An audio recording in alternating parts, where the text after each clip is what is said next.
उसका इकलौता लक्ष्य अब लारा से ज्यादा ताकतवर बनने का था, और क्योंकि उसके पास बहुत ज्यादा वक्त बाकी नहीं था, इसलिए वो एकेडमी जाकर अपना वक्त बर्बाद नहीं करना चाहता था, क्योंकि उसे लग रहा था कि एकेडमी में कोई उसे लारा से ज्यादा ताकतवर नहीं बना पाएगा, वो भी अगले 2 साल के अंदर। और उसकी समझ में उसके पास विदुर था, जो खुद एक चलती फिरती एकेडमी था।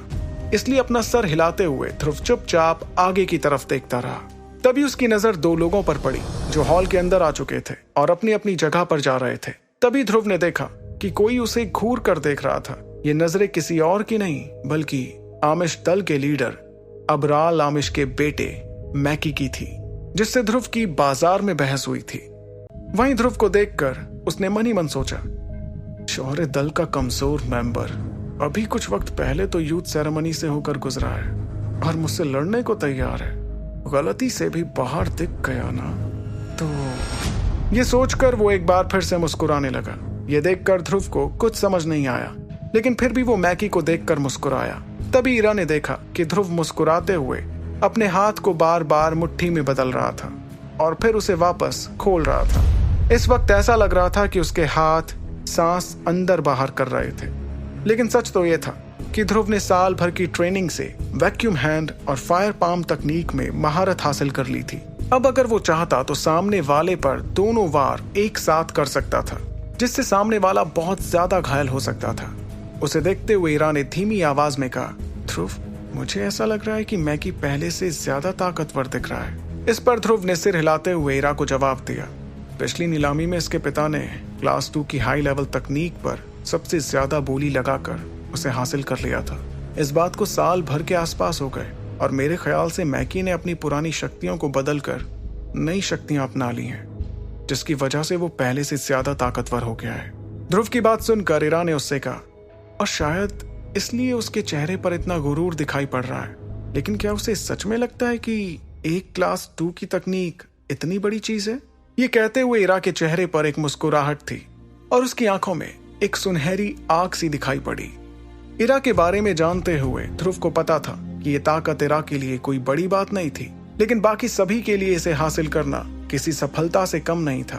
फिर ध्रुव ने ईरा को देखते हुए कहा, तुम्हारे लिए यह आम बात होगी, तुम तो हवा में से ऐसी तकनीकें निकाल लेती हो, लेकिन बाकी लोगों के लिए ये एक बहुत बड़ी चीज है। ध्रुव की बात सुनकर ईरा के चेहरे से मुस्कुराहट गायब हो गई थी। फिर उसने ध्रुव से सवाल किया, अगर ये इतनी ही बड़ी चीज है तो तुमने इसे लेने से मना क्यों कर दिया था? ये सुनकर ध्रुव मुस्कुराने के अलावा और कुछ नहीं कर पाया।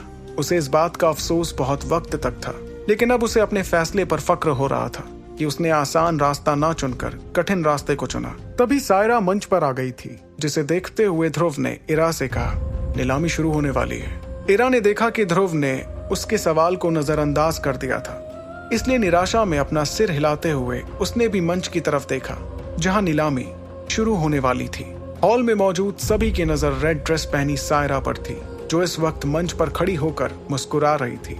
फिर मुस्कुराते हुए सायरा ने जोर से ताली बजाई और कहा, मैं अच्छी तरह से जानती हूँ आप सभी यहाँ क्यों आए हैं, इसलिए इस बार हम छोटी चीजों पर अपना वक्त जाया नहीं करेंगे, बल्कि सीधे मुद्दे पर आते हैं। क्या कहते हैं आप लोग? सायरा ने मुस्कुराते हुए लाइट्स डिम करने का इशारा किया और फिर पत्थर पर रखी एक बोतल पर से कपड़ा उठाकर उसने सभी को बोतल दिखाते हुए कहा, आप में से बहुतों को पिछली नीलामी वाली अमृत धारा याद होगी।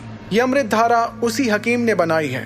हमारे नीलामी घर के मुख्य हकीम चरक गुरु ने इस बोतल में भरी अमृत धारा को अच्छे से जांच परख लिया है, इसलिए आप लोगों को परेशान होने की कोई जरूरत नहीं। मैं डंके की चोट पर कहने को तैयार हूँ कि ये अव्वल दर्जे की अमृत धारा है। ये कहकर सायरा मुस्कुराने लगी। उसने देखा कि उस बोतल को देखकर लोगों के मुंह खुले के खुले रह गए थे। हर कोई उस बोतल में भरी अमृत धारा चाहता था और इसीलिए बहुत लोग उसे पाने की चाह में अपने हाथ रगड़ने लगे थे।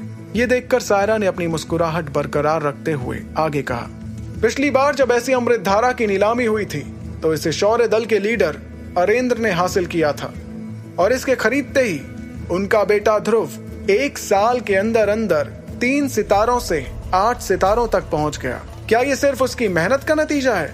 हो सकता है, लेकिन इतनी बड़ी छलांग में अमृत धारा का एक बहुत बड़ा हाथ जरूर होगा।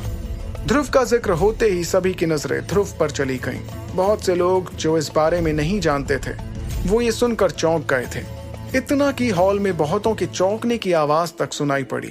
वो सब हैरान थे कि ध्रुव ने इतने कम समय में इतनी बड़ी छलांग कैसे लगाई होगी। लोगों को लगा सायरा सही कह रही थी और इस छलांग की वजह जरूर अमृत धारा ही होगी।